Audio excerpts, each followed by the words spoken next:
¿Qué tal? Buenos días. Vamos a iniciar esta clase en la que vamos a ver la segunda parte de este módulo que tiene que ver con los sujetos de derecho.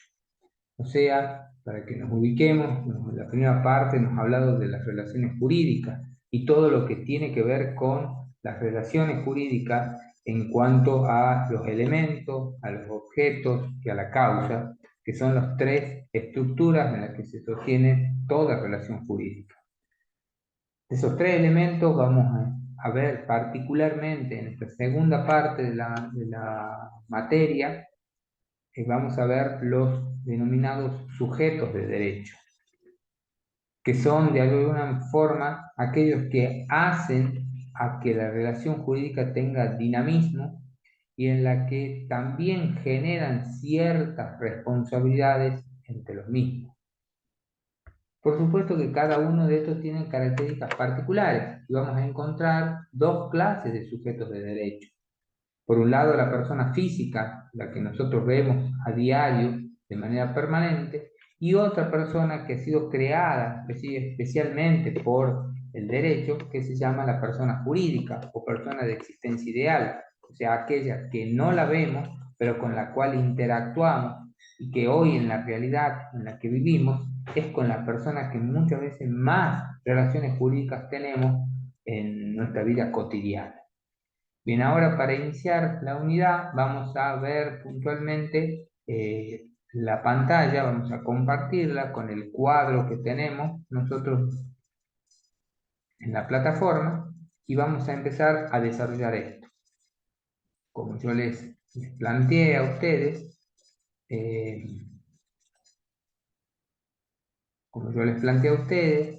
eh, ahí ustedes pueden ver que hay dos personas jurídicas. La persona de existencia visible, que es la primera, la que nosotros vemos y compartimos a diario con esta persona de existencia visible, y por el otro lado está la persona de existencia jurídica o persona de existencia ideal. Son las dos personas con las cuales vamos a entablar una relación jurídica. Lo más normal, lo más común es la persona de existencia visible, pero hoy en la actualidad, con la evolución que tiene la sociedad y la economía, la mayor cantidad de relaciones la tenemos con la de existencia ideal o persona jurídica.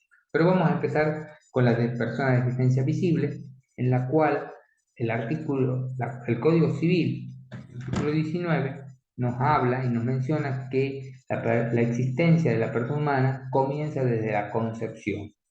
Si bien acá se generó históricamente un problema de determinar cuándo se producía la concepción de la persona, eh, la reforma del Código Civil ha zanjado, ha cerrado esta discusión, determinando que la concepción de la persona es desde el momento en el que se fecunda el óvulo de la madre y en la cual se puede determinar ya la existencia de la persona. Por supuesto que esto va a traer como consecuencia esta determinación una serie de principios que entre ellos destacamos nosotros acá. Determinar esto va a generar obviamente una garantía de igualdad entre todos los habitantes ante la ley, o sea, todos los que existimos como personas de existencia visible, pero también incorporamos a ese sujeto que no vemos todavía, pero que está en el proceso de existir, que es la persona por nacer.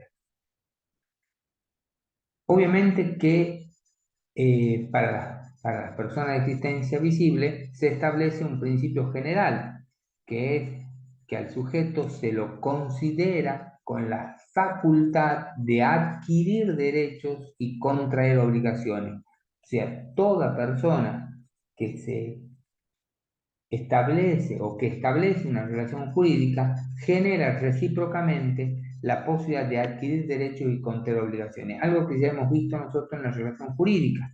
O sea, acá puntualmente vamos a intentar explicar cómo se adquieren esos derechos o cómo se contraen esas obligaciones. O sea, el derecho reconoce en estos sujetos independencia en la capacidad, tanto política como en la calidad de ciudadanos para poder adquirir esos derechos y contraer sus obligaciones.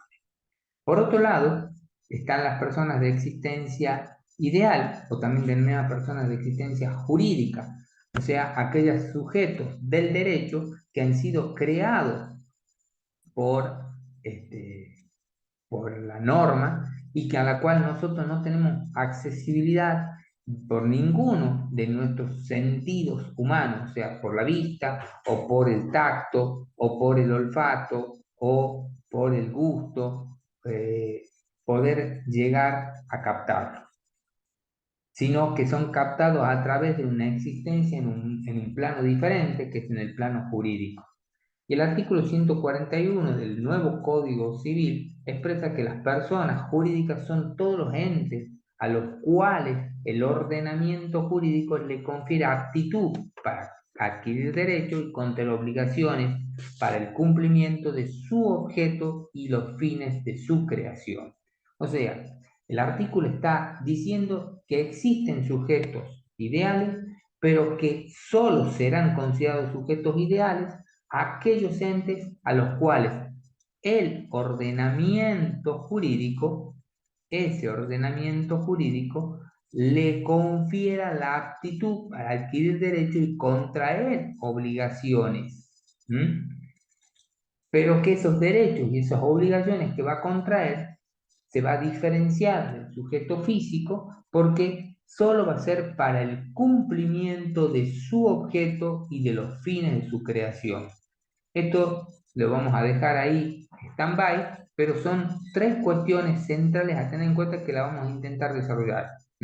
O sea, solo van a ser personas de existencia jurídica las que, para poder entablar una relación jurídica, aquellas que el ordenamiento jurídico les reconoce esa condición y a las cuales da la aptitud o la capacidad para poder adquirir derechos y contraer obligaciones, pero no cualquier derecho y cualquier obligación, sino solamente aquellas que se limiten a el objeto de su creación y a los fines de su creación. De este modo se expresan nuevos sujetos de derecho que vamos a ver quiénes son y cuáles son, y que de alguna manera el sistema legal le da un sustrato a estos individuos, les reconoce la posibilidad, además de poder unirse estos sujetos de existencia ideal en sujetos mucho más grandes y poder cumplir otros fines que les sean propios. O sea, un sujeto de derecho puede unirse a otro y conformar una corporación o un holding, o puede conformar una sociedad mucho más grande para cumplir otros fines específicos. Pero antes de entrar a desarrollar a estos sujetos, vamos a volver con respecto al primer sujeto, a la persona de existencia física o visible, o sea, aquel que nosotros podemos ver y que en definitiva podemos captar. Yo les voy a contar un poquito que hay tres posturas sobre esta persona. La primera es la propia del derecho natural y que dice que la persona física no es una creación de la ley, no es una creación del legislador en el plano jurídico, sino que el derecho es una disciplina que está al servicio del ser humano y que por lo tanto, por la condición de ser humano, por la condición de persona, se le reconoce este derecho de poder establecer relaciones jurídicas. Posteriormente, al derecho natural, le aparece otra postura teórica que es la del positivismo jurídico, a donde dice que la persona y hombre son dos realidades diferentes. O sea, el hombre somos todos, pero personas jurídicas o personas del derecho van a ser aquellas que tengan determinadas características que el ordenamiento jurídico le otorga para ser considerado persona física o persona de existencia visible dentro del plano del derecho, que no es el plano de la vida común y que todos manejamos. Por lo tanto, entiende que persona es un concepto jurídico que le da a este sujeto o a este hombre ser el centro de imputación, o sea, poder adquirir derechos y contraer obligaciones. Pero hombre es otra realidad, es la realidad que tenemos todos por ser seres humanos. Eso plantea el positivismo, o sea, el positivismo jurídico le reconoce al hombre una característica especial, el poder ser persona desde el ámbito jurídico y al cual le da características puntuales y específicas que vamos a avanzar más adelante para poder entender esto de cuáles son. El Código Civil, a diferencia del positivismo, entiende que persona es todos los seres humanos son personas, o sea, no hay diferencia entre persona y hombre, sino que todos son personas, todos los seres humanos. Por lo tanto, el Código Civil le reconoce la calidad y los fines primordiales de la vida a todos los sujetos que son de existencia visible. O sea, se inclina más bien por el derecho natural que por el positivismo. Si bien toma la idea de que de ser centro de imputación, o sea, ser centro de obligaciones y derechos, dice el Código Civil, se le reconoce a todos los hombres esa posibilidad. Por lo tanto, también el Código Civil le otorga a todos los hombres ciertos derechos que se llaman personalísimos y que forman parte de la condición de persona, tal es el nombre o el domicilio, ¿no? Son cuestiones que no se transfieren, que no pueden salir de su condición de persona y por lo tanto también el derecho o también el Código Civil le reconoce la condición de persona en el ámbito o en el plano jurídico a aquellos sujetos por nacer, que es lo que nosotros hemos mencionado. O sea, determinar la concepción no es algo meramente discutible, sino que es esencial y fundamental para poder saber si ese sujeto por nacer puede ser considerado persona en el plano del derecho y ser centro de imputación, o sea, poder contraer derechos y poder tener obligaciones. Vamos a ver si es posible o no. Pero desde el planteo que hacía el positivismo de diferenciar a la persona jurídica o la persona como sujeto jurídico del derecho y al hombre como realidad, el Código Civil respondió a eso diciendo que todas las personas son seres humanos, o que todos los seres humanos son personas desde el ámbito del derecho, pero que sí existen diferencias, o sea, sí reconoce la existencia de diferencias en virtud de el proceso biológico natural de crecimiento de las personas o de los seres humanos. Por lo tanto, para resolver el problema de que un sujeto menor de edad, o sea, un niño, puede contraer una relación jurídica que le genere obligaciones y derechos, o solamente lo pueden hacer aquellos otros sujetos que tengan una mayoría de edad para eso. Para poder cerrar esta discusión, planteo una idea central, la idea de la capacidad. Esta idea, que ahí yo les marco, les resalto, la idea de la capacidad. ¿Qué es la capacidad?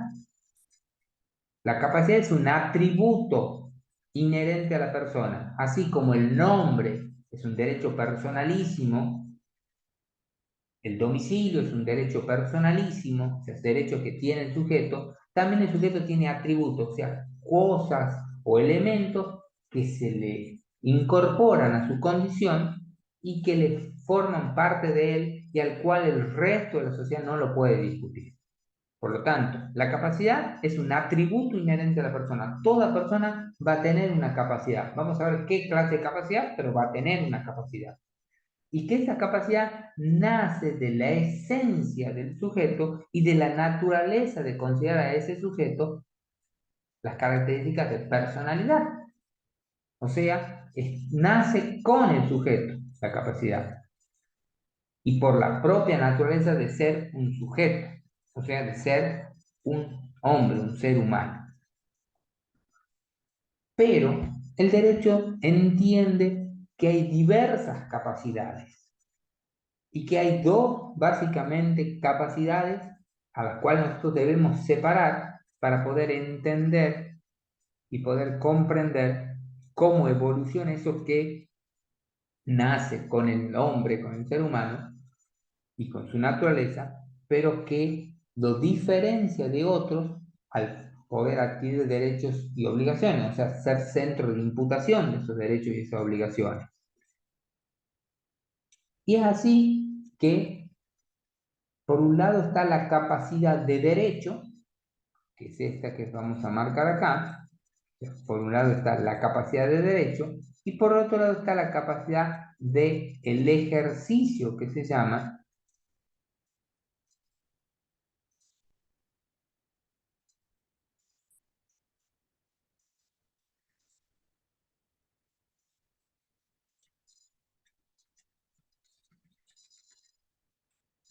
la capacidad de ejercicio de ese derecho.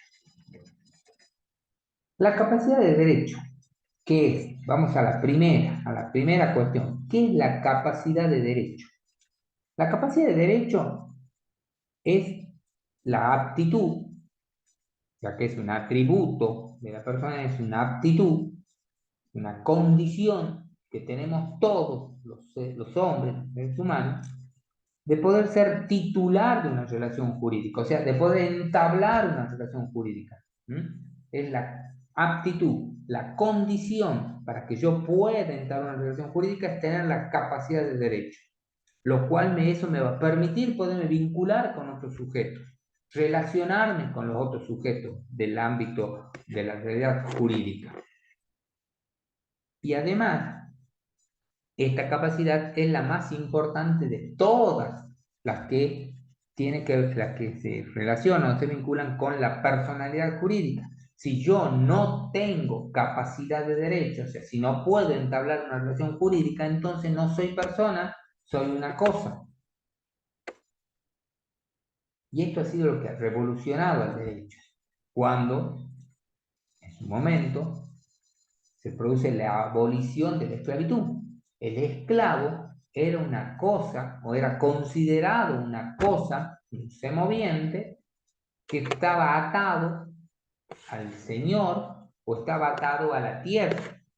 Cuando desaparece la esclavitud, se le reconoce a este sujeto, a este hombre, esa capacidad o atributo de poder entablar relaciones jurídicas con otros sujetos. Por lo tanto, y acá quiero que esto les quede claro, muy claro, la capacidad de derecho es una capacidad absoluta, absoluta. Está remarcado acá, es una capacidad absoluta. ¿Qué significa esto de ser una capacidad absoluta? Es una capacidad que no la puedo perder bajo ninguna circunstancia. O sea, el hombre, este hombre que nace en el momento de la concepción hasta que muere, tiene la capacidad de poder ser titular de una relación jurídica, o sea, de poder entablar una relación jurídica con cualquier otro sujeto de derecho. Pero la otra cara de la moneda de la capacidad está lo que se llama capacidad del ejercicio de ese derecho. O sea, yo puedo ser dueño de un inmueble, pero además necesito en el plano jurídico poder ejercer la propiedad, o sea, ejercer ese dominio que tengo sobre ese inmueble.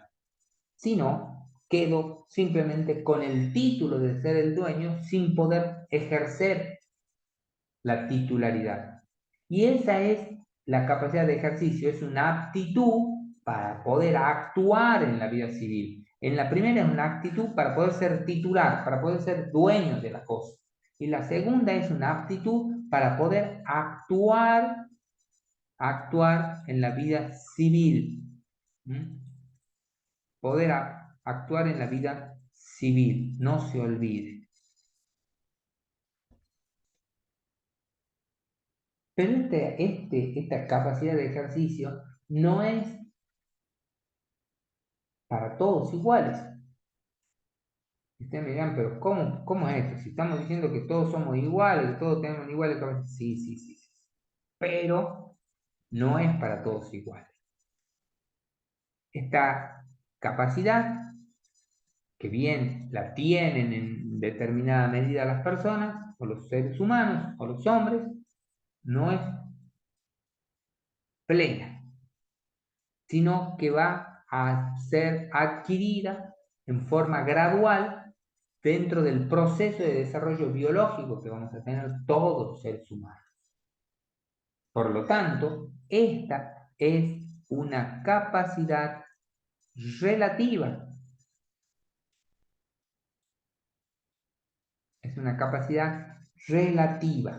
¿Por qué es relativa? Porque no viene con el sujeto, no viene con el hombre desde su nacimiento, desde su concepción, como el derecho a ser titular de una relación jurídica, sino que se la adquiere en el transcurso del tiempo a través de un proceso de graduación entre la persona por nacer y la persona adulta.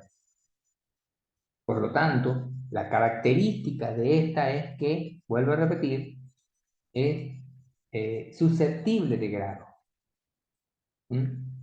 Se la puede tener en mayor o menor medida, de acuerdo a determinadas cuestiones o características que vamos a verla. Nunca se la va a dejar de tener completamente, pero va a depender fundamentalmente del desarrollo biológico. ¿Qué significa esto? Vamos a ver si lo entendemos.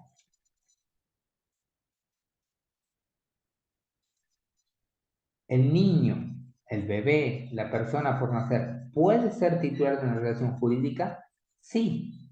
Como hemos dicho, la relación jurídica, por ejemplo, una donación. ¿Mm?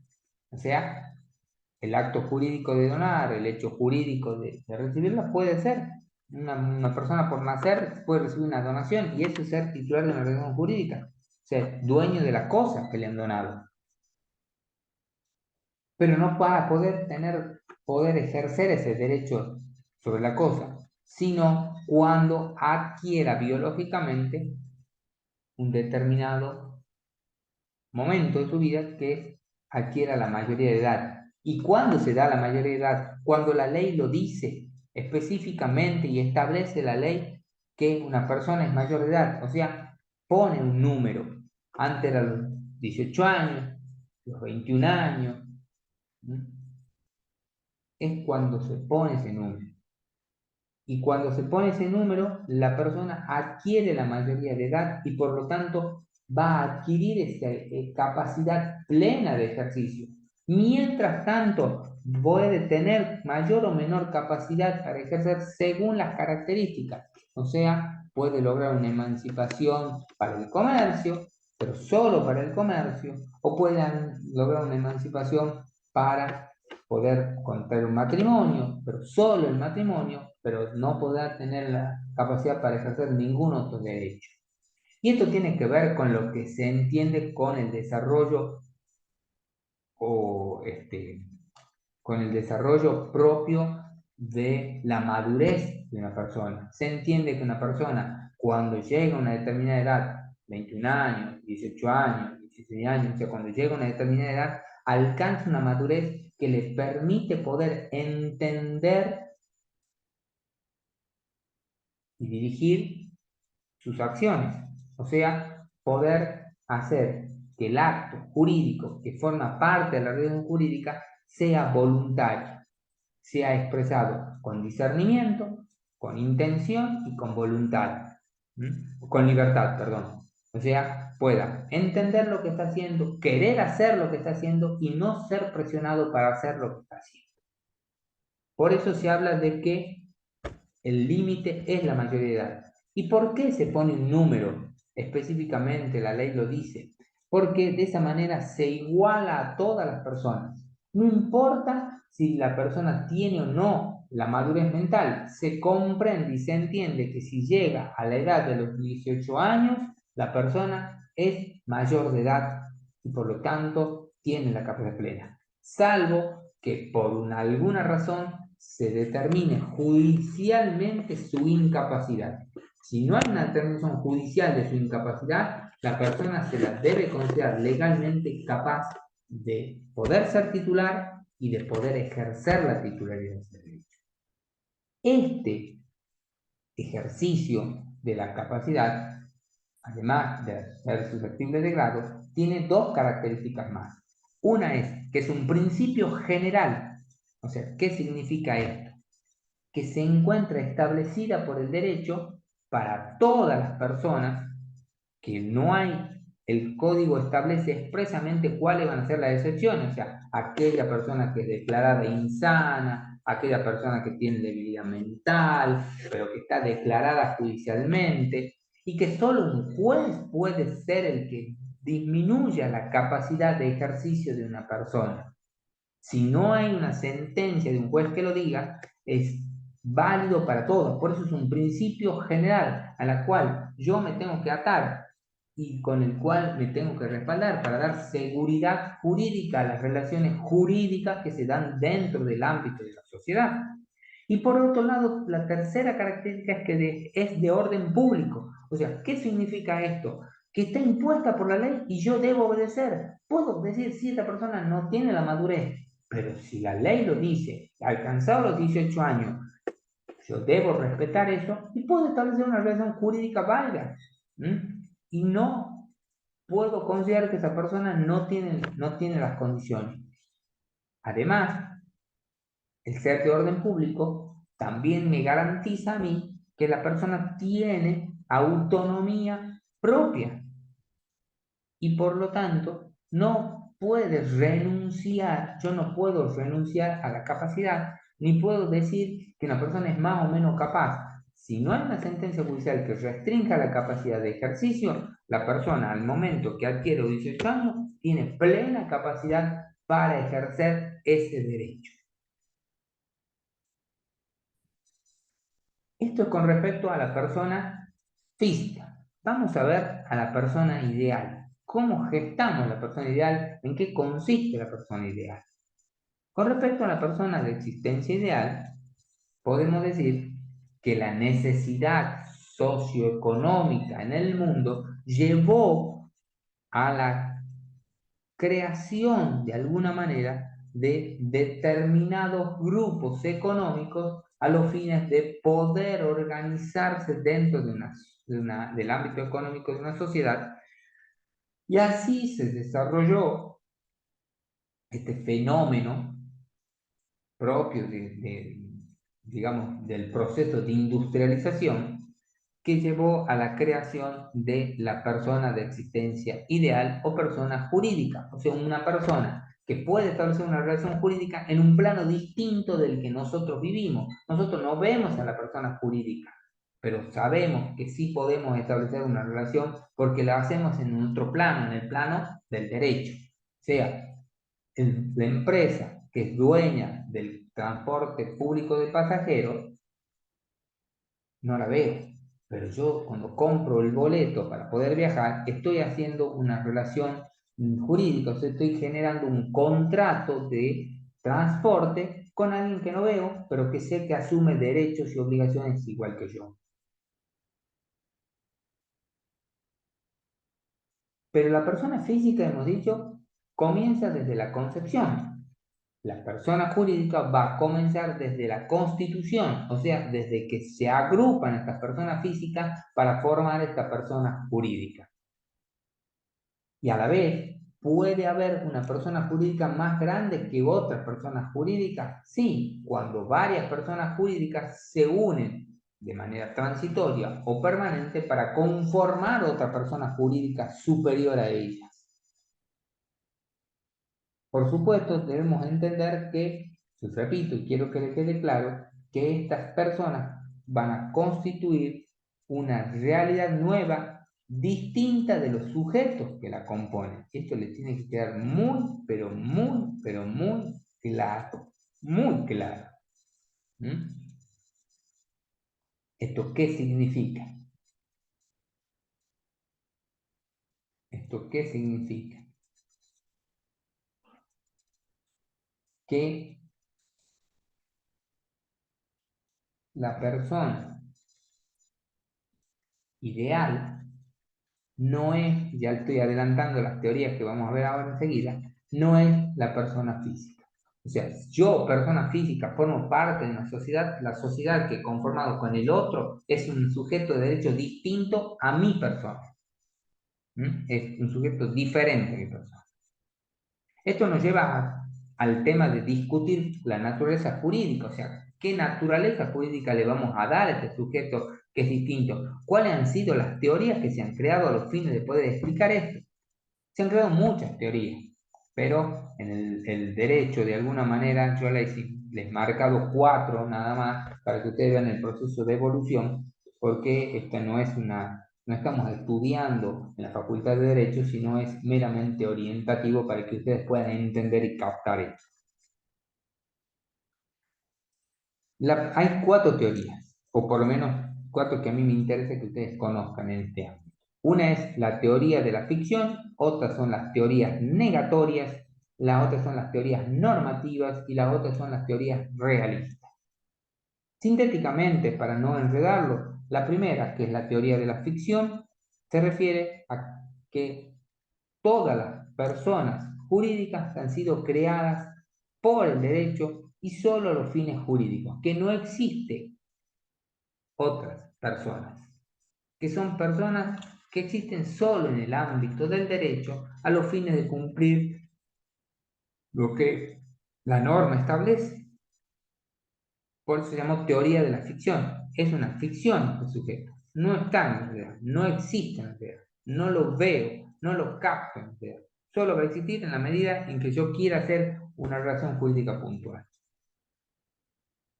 La segunda de las teorías es la teoría negatoria, la cual se llama negatoria porque niega a la teoría de la ficción y considera que la persona jurídica es un instituto reconocido por el derecho, pero que existe antes que el derecho lo cree. Porque considera la teoría negatoria que este sujeto tiene características que le son propias y específicas, como tener una propiedad colectiva, una propiedad de todos los sujetos que lo componen, tener un patrimonio propio y ser un sujeto distinto, o sea, no se le reconoce la condición de sujeto, sino de un conglomerado de personas individuales. Esto plantea la teoría negatoria. Luego aparecieron otras teorías que no vienen al caso y aparece posteriormente la denominada teoría normativa, la cual se toma un poco de la teoría de la ficción, porque sostiene la teoría normativa que el sujeto ideal, el sujeto de derecho, es creado por un instrumento técnico de la legislación, de la norma, y que solo sirve en la medida en que la ley o la norma le da ciertas aptitudes. Y que va a depender su existencia y su realidad de lo que el legislador establezca en cada norma que pueda modificar esa condición del sujeto. Y por último, apareció la denominada teoría realista, que vino a sincerar a estas otras teorías y que de alguna manera fue un paso trascendental para reconocerle a estos sujetos características que les son específicamente propias, específicamente particulares, que lo hacen diferente de los otros sujetos. La teoría realista sostiene que este sujeto de derecho ante todo es una realidad social que existe como ser individual, o sea, un sujeto que existe en nuestra realidad. Si no lo podemos ver, pero existe en nuestra realidad y es un sujeto individual, distinto de aquellos que lo componen para que exista. Y que el derecho le reconoce la condición de ser un sujeto de derecho con características individuales y propias. Y que este sujeto es un sujeto generador de lo que llaman la personalidad, o sea, es un sujeto distinto, diferente, que puede adquirir derechos y contraer obligaciones distintas y diferentes de los sujetos físicos que lo componen. Por otro lado, se le otorga al sujeto de derecho o al sujeto ideal, se le otorga la aptitud de tener personalidad, o sea, constituye una institución especial, decir que ese sujeto tiene personalidad, porque se le da la posibilidad de que pueda participar también en el plano nuestro, en el plano de la realidad cotidiana, y el derecho solo verifica esa participación en el plano de la realidad cotidiana y le permite poder actuar en el plano de la realidad jurídica. De hecho, los negocios, los supermercados, las empresas de transporte, los institutos de enseñanza privada, las empresas de servicio, todas esas actúan dentro de la realidad. De hecho, nosotros muchas veces hablamos de EDER, de GasNor, del Instituto Almafuerte, de la empresa de colectivos, del supermercado tal o cual, como sujetos que existen en la realidad, que conviven con nosotros.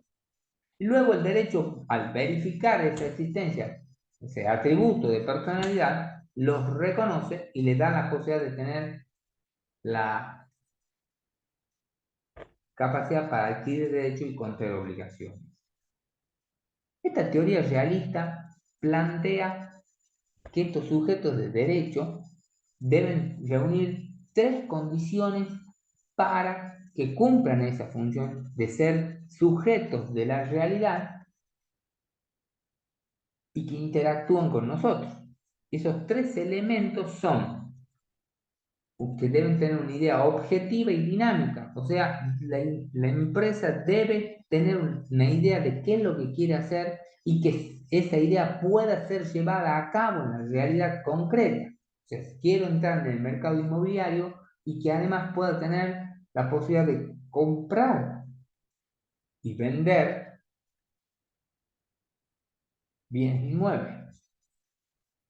Por otro lado, debe tener un poder organizado, o sea, se le exige que este sujeto, compuesto por sujetos individuales, pueda establecer o seleccionar los medios o los caminos para cumplir el fin a través de un poder organizado, o sea, que se determine quién es el responsable, quiénes son los que mandan, quiénes son los que obedecen, bajo qué condiciones, cuáles son las obligaciones, cuáles son las aptitudes de estos sujetos que están allí.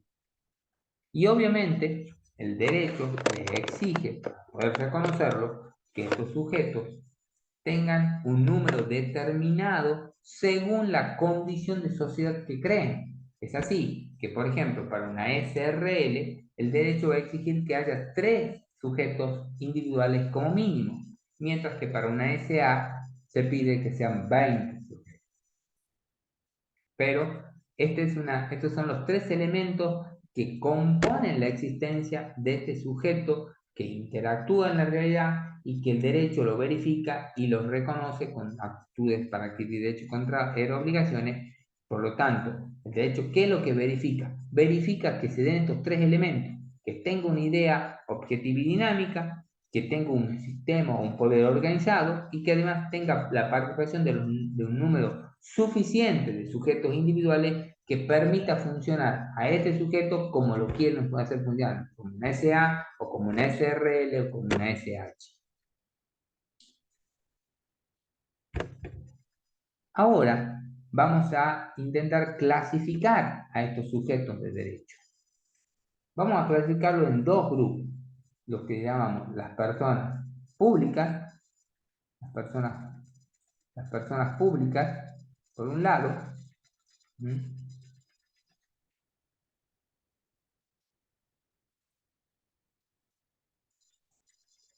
y por otro lado, las denominadas personas privadas.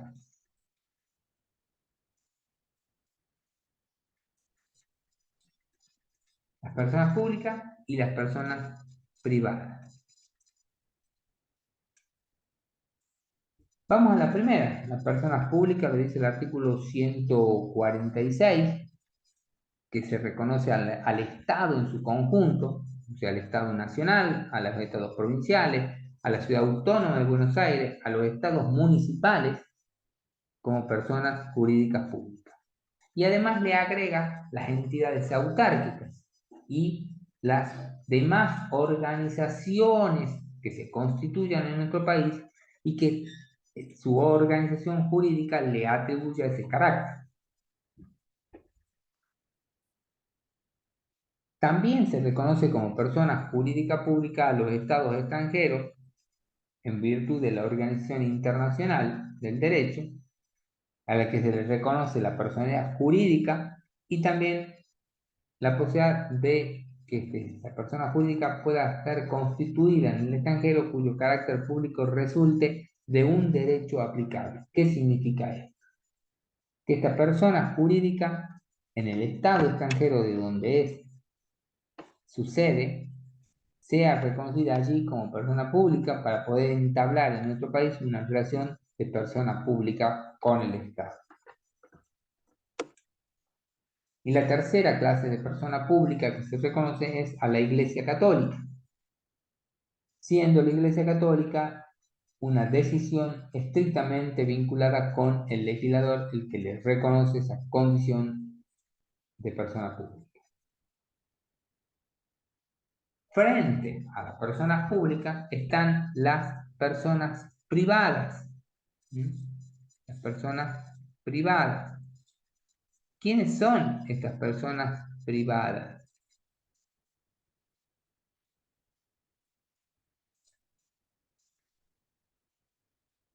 Ahí menciono yo a las que el Código Civil las reconoce como personas jurídicas privadas: las asociaciones civiles, las fundaciones, las sociedades en general, las sociedades, las simples asociaciones de personas, la iglesia, que no es la católica, las confesionales o las comunidades religiosas, las mutuales, las cooperativas. Se han incorporado los consorcios de los edificios de propiedad horizontal y después deja abierta la posibilidad de que una ley especial puede incluir o aumentar ese listado de personas a las que se considera personas jurídicas privadas. De este grupo distinguimos dos. Por un lado, ahí tienen en rojo aquellas que requieren una autorización del Estado y las otras que están en verde son las que no requieren autorización del Estado para poder funcionar como persona jurídica privada en el ámbito del derecho, pero sobre todo en el ámbito de la autoridad.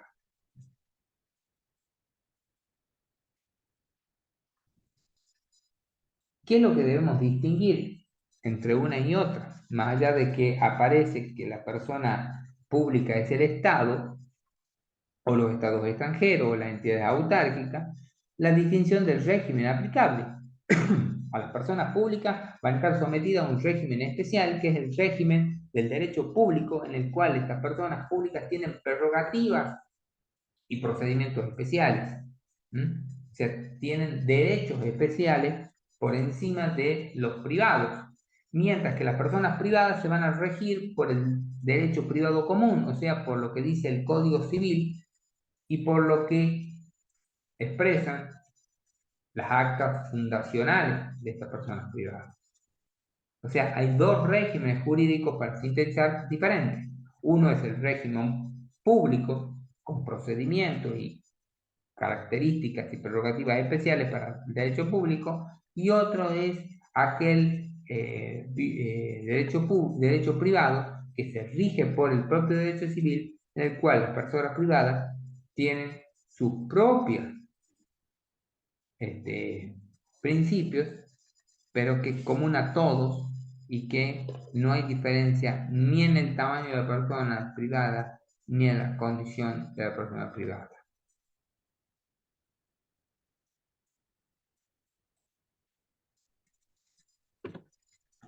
Vamos a ver la capacidad de la persona privada.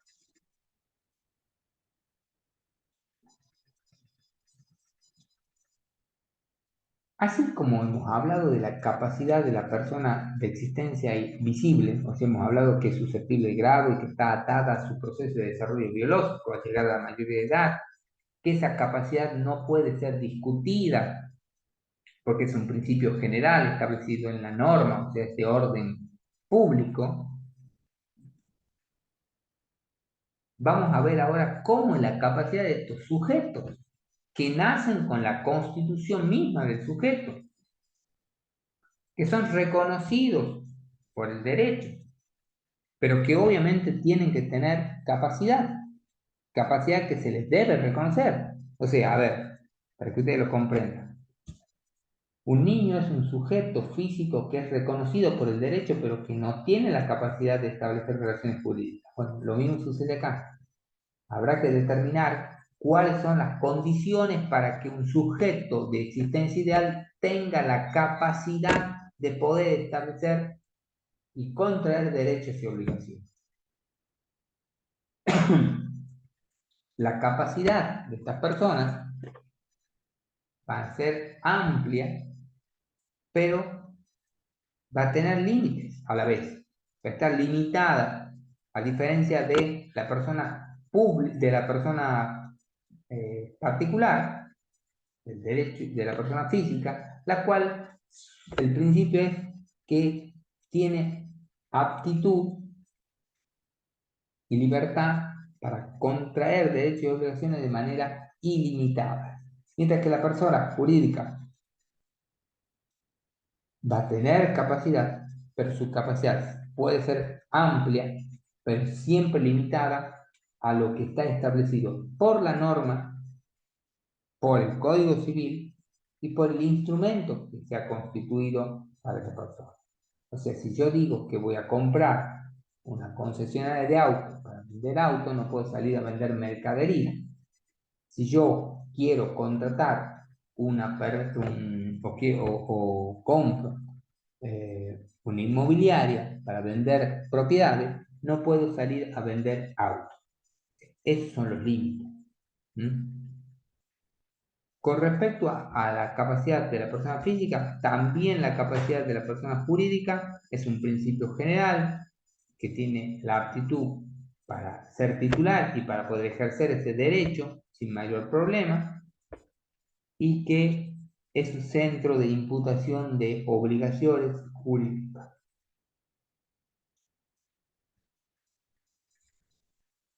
Y como dije yo recién, esta persona tiene límites que son específicos, límites que son establecidos por la norma. Esos límites a la capacidad de ser titular, o sea, de tener la aptitud, son los límites propios que le impone el derecho por la condición. O sea, acá vamos a mencionar que son tres: la especialidad, la naturaleza de las cosas y el que esté impuesto por la ley. Con respecto a la especialidad, se dice que no todos los sujetos existencial pueden tener plena capacidad, sino que su capacidad va a estar limitada por lo que puedan adquirir de derecho en la relación con otros sujetos. O sea, cuando yo establezco una relación con otros sujetos de manera económica, hago un contrato. Ese contrato va a ser el límite. No puedo ir más allá de la contratación. Por otro lado, sí se puede ampliar la esfera de la capacidad en función de la especialidad, pero siempre que que el fin lo requiera. A ver, puede ser que yo como persona ideal pueda salir a comprar un auto. Puede ser que yo como persona ideal pueda salir y comprar un negocio, pero todo se va a establecer y se va a limitar en función de lo que el sujeto tiene como misión. El que es del rubro inmobiliario solo se especializa en la compra y venta de inmuebles, y el que está en el rubro del comercio, de la mercadería, solo va a vender mercadería o comestible, no puede vender otra cosa. Y eso tiene que ver con la segunda limitación, con la naturaleza de las cosas. No pueden adquirir los mismos derechos que el hombre, o sea, no pueden adquirir los mismos derechos que yo o que ustedes, que podemos tener libertad de comprar y vender lo que a nosotros se nos ocurra. Las personas jurídicas pueden adquirir derechos solo en función de la naturaleza de las cosas que la ley le autoriza o que la constitución de la persona lo ha determinado. Por lo tanto, no va a poder adquirir, por ejemplo, derechos extrapatrimoniales, salvo expresas relaciones con el derecho de familia, como por ejemplo la posibilidad de una donación o la posibilidad de una sucesión, pero básicamente la naturaleza de las cosas está limitando a lo que la constitución de ese sujeto ha sido el motivo de su creación. Y por último, la capacidad también va a estar limitada por lo que la ley lo determine. O sea, la ley expresamente puede decir y limitar la capacidad de las personas jurídicas sin que ello sea inconstitucional. Pero la ley no puede limitar la capacidad de la persona física, porque la Constitución expresamente determina que la persona física es un sujeto que puede realizar cualquier actividad en la vida civil, política del Estado. Mientras que la persona jurídica solamente va a estar vinculada al ámbito de por lo que ha sido creada. Y la ley va a determinar eso. O sea, cuando se habla de que yo creo una persona jurídica para determinado contrato, determinada relación jurídica, la misma ley va a determinar cuál va a ser mi capacidad. Si bien con respecto a la capacidad de hecho, o sea, la capacidad de poder ejercer la titularidad de ese derecho, no es susceptible de grado, o sea, se adquiere desde el momento en que nace, desde el momento en que se la constituye, se adquiere plena capacidad de hecho, porque obviamente esto va de la mano de las condiciones económicas y la necesidad de que la persona pueda actuar de manera inmediata en el ámbito económico. Imagínense si yo constituyo una sociedad y dentro de 18 años puedo ir y comprar o vender lo que quiera. No, la economía requiere que esa persona tenga la posibilidad de adquirir y contraer obligaciones de manera inmediata, por lo tanto, no es susceptible de grado y se adquiere en forma plena y absoluta desde el momento de la constitución. No es un principio general, o sea, no es un principio que me tengan que respetar, sino que es una exigencia legal, es una regla básica de que la persona va a tener plena capacidad de hecho desde el momento de la constitución, no antes, no después, sino desde el momento de la constitución, a diferencia de la persona física que la va a adquirir en el proceso biológico de desarrollo.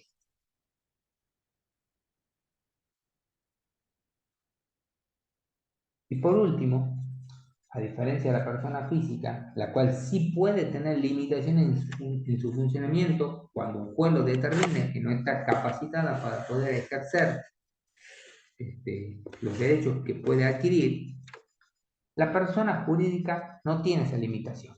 La persona jurídica no tiene incapacidad de funcionamiento. O sea, yo la creo a la persona jurídica para comprar y vender vehículos, para comprar y vender propiedades, para comprar y vender comestibles, mercadería o lo que yo quiera, y nunca va a estar limitada para ese funcionamiento. Siempre va a tener plena capacidad para actuar. ¿Por qué? Porque no se va a limitar a ninguna condición propia de los hombres, de los seres humanos.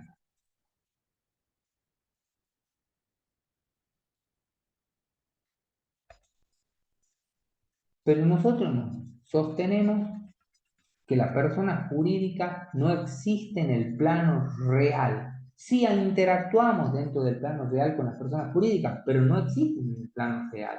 Yo no las veo al dueño del Instituto Almafuerte, perdón, no al dueño, sino al Instituto Almafuerte como una persona con la que yo he firmado un contrato de educación, ni tampoco a la empresa dueña del colectivo que me transporta todos los días.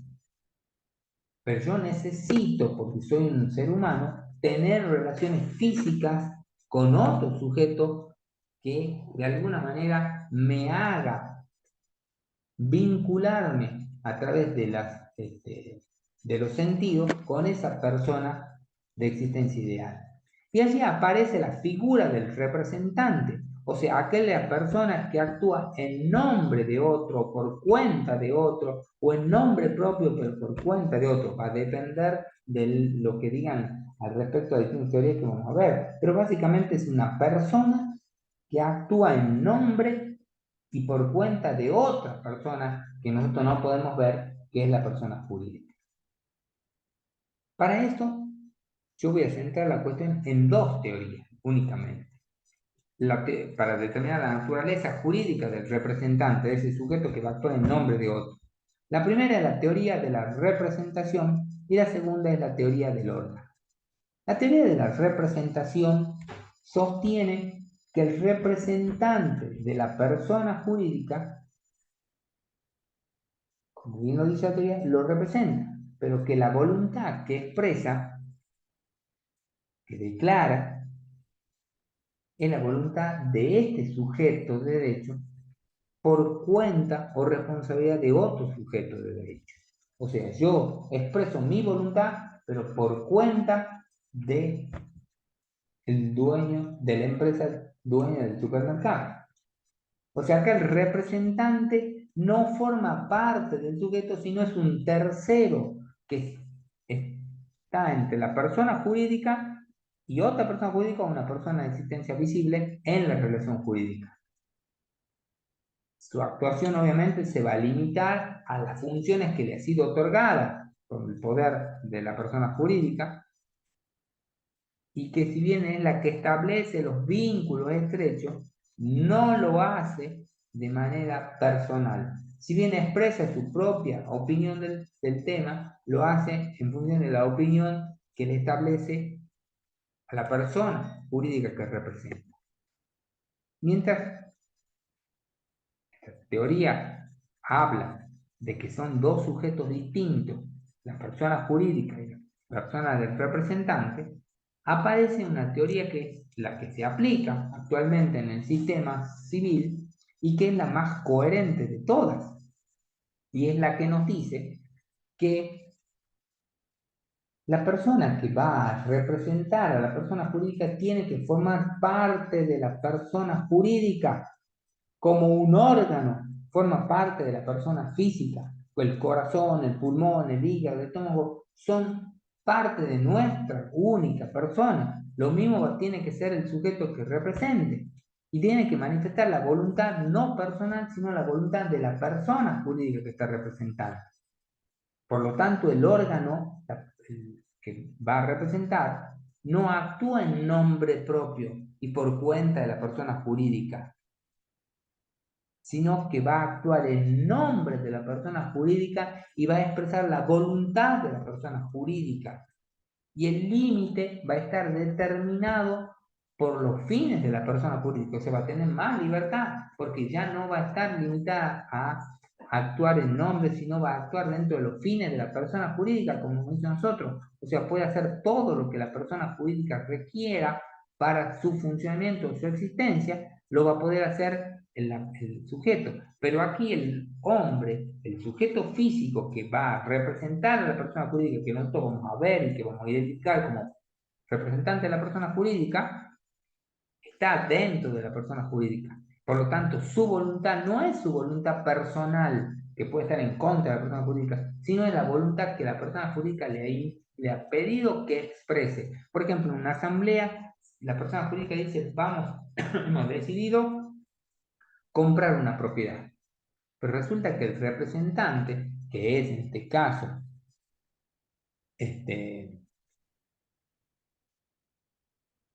el socio gerente, por ejemplo, no está de acuerdo, pero no va a poder expresar su voluntad que no está de acuerdo, porque la voluntad de la mayoría de los socios ha sido comprar una propiedad. Entonces representa la voluntad de esos socios que constituyen la persona jurídica.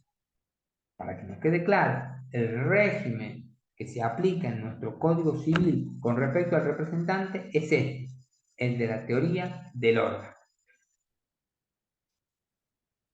Por último, para concluir esta clase y concluir este módulo, vamos a ver cómo termina la existencia de la persona jurídica. Nosotros sabemos que la persona de existencia física, su existencia culmina con la muerte, pero que la muerte no es el fin de la persona, sino que aún después de muerta la persona física puede seguir generando relaciones jurídicas en el plano jurídico, o sea, a través de la sucesión de los bienes, ¿sí?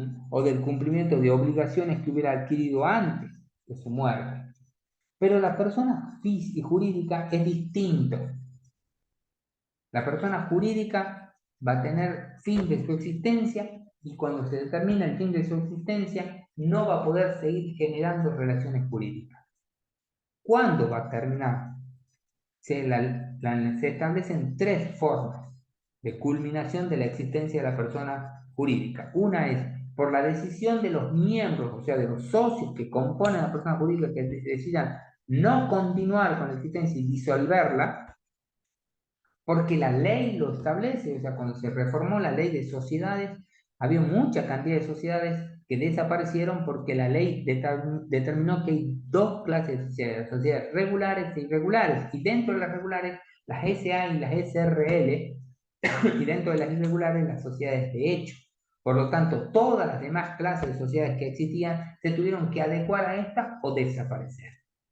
O también puede desaparecer o concluir la persona de existencia ideal por conclusión de los bienes, o sea, porque se han agotado los bienes que ha adquirido para la existencia de esta persona. O sea, yo he decidido que me iba a dedicar al mercado inmobiliario y para eso he comprado 200 propiedades, he vendido a 200 propiedades y ya la persona jurídica no tiene más bienes para los cuales vender y por lo tanto no puede seguir contratando y desaparece.